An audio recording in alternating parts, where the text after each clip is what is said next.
Now welcome to another edition of News from Naboo with Thor's Lightning Takes. And let's get right to the news. Alright, so we're going to talk about Ahsoka today. We're going to talk about an interview that Katie Sackhoff had with Eman Esfandi, who played Ezra Bridger in the Ahsoka series, Season 1. A wonderful casting, by the way. Yeah, great job. I thought he did a wonderful job. I think they could have wrote his character better, but I think he did a great job playing the character. Absolutely. I think he was he captured the essence. Yeah, he had that vibe, I guess is the word to use. He just felt like a grown-up Ezra and still a young Ezra at the same time. Well, if nobody knew, Katie Sackhoff does a podcast show, and her latest episode of the Sackhoff Show featured him. So we had Bo-Katan hanging out with Ezra Bridger again. Yeah, they know each other. They do. They do. They've hung out in Rebels. A couple interesting quotes came out of this, so I will be reading those, and you can tell me what you think. All right.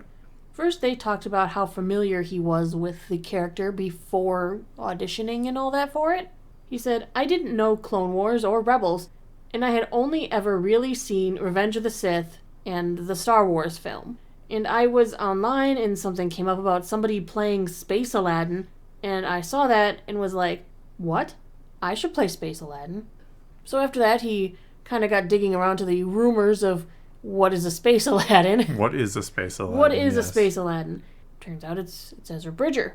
And he kind of looked at Ezra, was like, this guy kind of looks like me. And then he saw that famous art that came out by Pandora Young Art with the adult version of Ezra. I think I know the one, yeah. Hopefully it's on your screen now.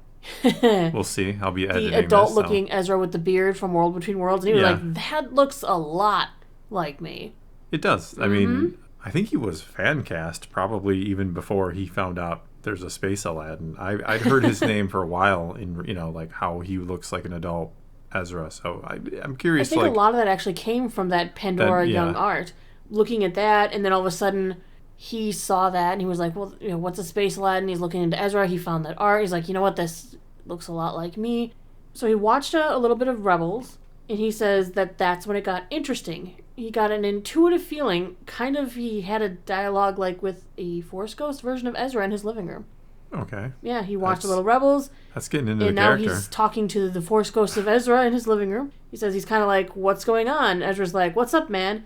I'd love to come through you and be in your world. And I'm like, all right, this is so weird, but I'm down. You're a Jedi. I'm down. So I'd say yes to Ezra. All right. Yeah, he had a conversation. The Force Ghost of Ezra Bridger came to talk to Eman. He was chosen by Ezra himself, apparently. And I'm sure there makes so much sense, though. There were no drugs or anything involved. It kind of sounds I'm just like kidding. there would be, it sounds, I'm sorry, but it's cool. I think he's just trying to have fun with it. So then he kept following his intuition, and that led him to sending photos of himself and Ezra side by side, showing it to his agents and managers. He says, I told them, like, hey, when this is casting, I'm going to play this character, so use these photos. And they're like, what are you talking about? Are you talking about Star Wars? Is this an animation? Are you going to be on live action? What is this? I don't really explain everything, except my manager calls me up, and I go, this is one of those spiritual things, and we'll just have to see how it plays out. And he's like, all right, man, I trust you. And also, I hope it happens because he grew up on Star Wars. Cool. 6 months later, he got an anonymous audition while he was working on a different film. Within a couple of days, he was offered the role. He actually was offered the role before they did an in-person interview. That's what I've heard. Well, they just saw the pictures. Did you need to do an interview? I mean, come on. Yeah. He spoke to actual Ezra. That's what I would have said if they interviewed me. Ezra told me. Yeah, Ezra came through as a Force Ghost, and Filoni would have been like, well, Ezra can't become a Force Ghost. He hasn't been trained. And he's still alive. Well, that too. But Filoni would have corrected him. Or I would have. You would have. I know I would have. Yeah. So he said he felt that connection to Ezra. He got the part. He was super excited. And that's history, Yeah. Sometimes things just work out, and sometimes characters come to you in your living room and tell you what you're supposed to do. You're supposed to be Space Aladdin. And then a picture circulates on the internet, and they're like, who would make it? And then the fan casting. There was definitely fan. I remember his name. Casting. Yeah, before it ever got announced. So I'm sure Dave Filoni got wind of the fan casting. Probably looked into. It worked for Rosario Dawson him as an actor, and was like, you know what, this is gonna work. And here we are. He nailed it. Like I said, maybe the show itself could have been a little better, but he certainly played a great Ezra. All right, next we're going to talk about the release date and the filming dates for Ahsoka Season 2. Dun, dun, dun. I know. Mind you, you got to take this with a little grain of salt because it's not filming yet. So things can change. And never happen, as we have seen out of Lucasfilm many times. Many times. But recently, Natasha Louis-Bordizzo, who is Sabine Wren, mentioned that, she was just in an interview, and she mentioned that during August of 2025, she'd already be filming Ahsoka Season 2, which fans, some of us took to, that meant that was the starting date. But then there's conflicting information. Besman Bullitt has reported that he's been hearing April.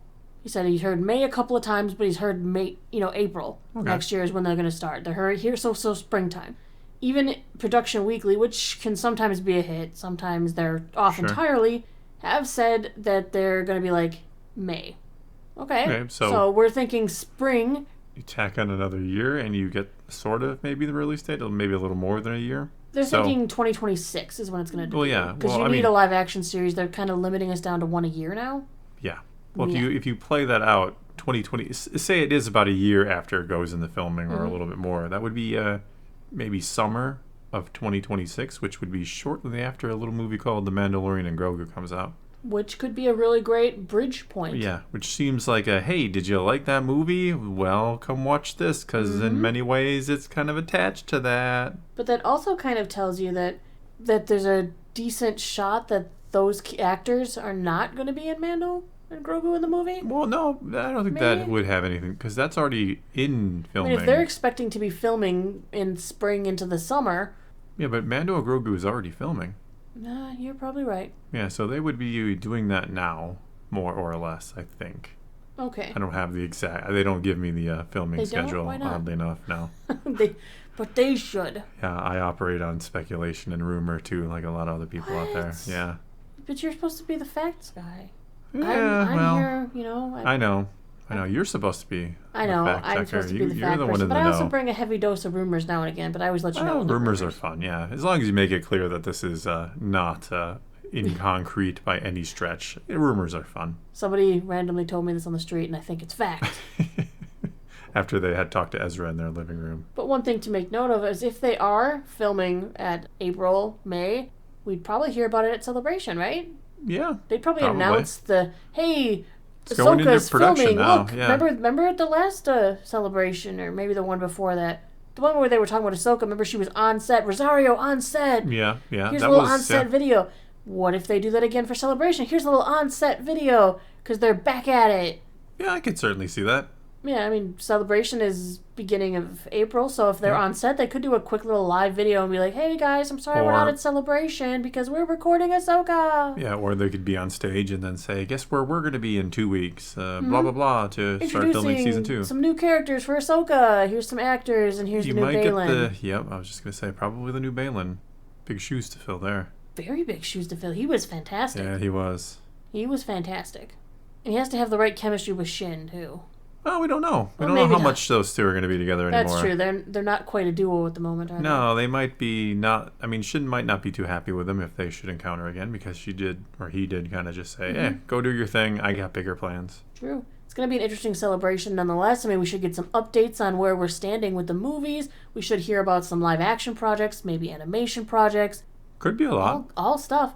Well, they skipped a year. They owe us. Well, I mean, we'll at least get a trailer for Mando and Grogu. There's already one out there. It's really blurry and stuff. Yeah, that'll be the featured aspect of the whole thing, is seeing the first real trailer for a movie. For a movie. For a movie. The first one in 7 years it'll be when it comes out. Roughly 6.5, but that could be really exciting. I think they'll give us the go ahead too on what we're going to see with the next animated May the 4th gift from Star Wars. Yeah, lots of things to look forward to with that. It's a Visions year. I can feel it. I hope so. I'd take either one, though. It's every other. Visions or Tales. All right, well, I think that's going to be all we got for you this time. Now it is your turn to take to the comments below and tell us what you think of any and all of today's news, and let's talk some Star Wars. And so, until next time, thanks for watching.